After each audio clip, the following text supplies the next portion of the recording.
2021 সালে তালেবানরা ফের আফগানিস্তানের ক্ষমতায় আসার পর পাকিস্তানে আশ্রয় নেন ইহসান উল্লাহ আহমেদজাই নামের এই সাংবাদিক ও মানবাধিকার কর্মী।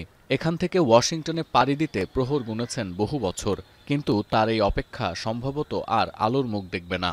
ये बहुत शॉकिंग था, एक ट्रॉमेटिक सिचुएशन था। जो हमारी उम्मीदें थी, जो आरज़ू थी, उसके ख़िलाफ़ निकला। ऑलरेडी यहाँ पाकिस्तान में अफ़गानिस्तान के अवाम जो यूएस केसेस का इंतज़ार कर रहे, काफ़ी मुश्किलात का सामना कर रहे। ये एक उम्मीद का रास्ता था कि हो सकता है इस केसेस के थ्रू पाकिस्तान का गवर्नमेंट भी कुछ रिलीफ दे दे हमें। চলতি সপ্তাহের শুরুতে অ-ইউরোপীয় 19 দেশের অভিবাসন আবেদন স্থগিতের সিদ্ধান্ত নেন মার্কিন প্রেসিডেন্ট। ট্রাম্পের স্থগিতাদেশের কারণে তালিকাভুক্ত ওই দেশগুলোর নাগরিকদের গ্রিন কার্ড ও যুক্তরাষ্ট্রে নাগরিকত্ব পাওয়ার প্রক্রিয়াও সাময়িকভাবে বন্ধ হয়ে গেছে। আর এই তালিকায় আছে আফগানিস্তান। 2021 সালে আফগানিস্তান থেকে পাকিস্তান পালিয়ে আসেন হাজারো Afghan.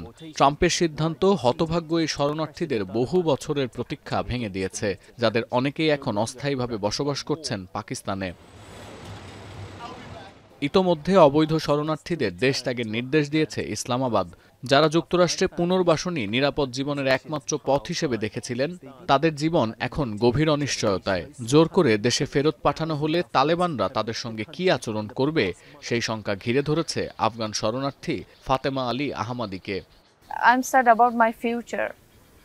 Because of this, I can't reach to my hopes that I want to be an athlete and a journalist. It's impossible to Pakistan or Afghanistan. এমন পরিস্থিতিতে ঝুঁকিপূর্ণ অবস্থায় থাকা আফগানদের আবেদন প্রক্রিয়া সচল করতে যুক্তরাষ্ট্রের বর্তমান প্রশাসনের প্রতি আহ্বান এই শরণার্থীদের। সতীর্থ কর্মকার, এখন বিশ্ব। সানবিট সব দিবে সামাল। সানবিট ম্যাজিক প্রেস ডিশওয়াশিং এর মাথা ঘোরানো সলিউশন।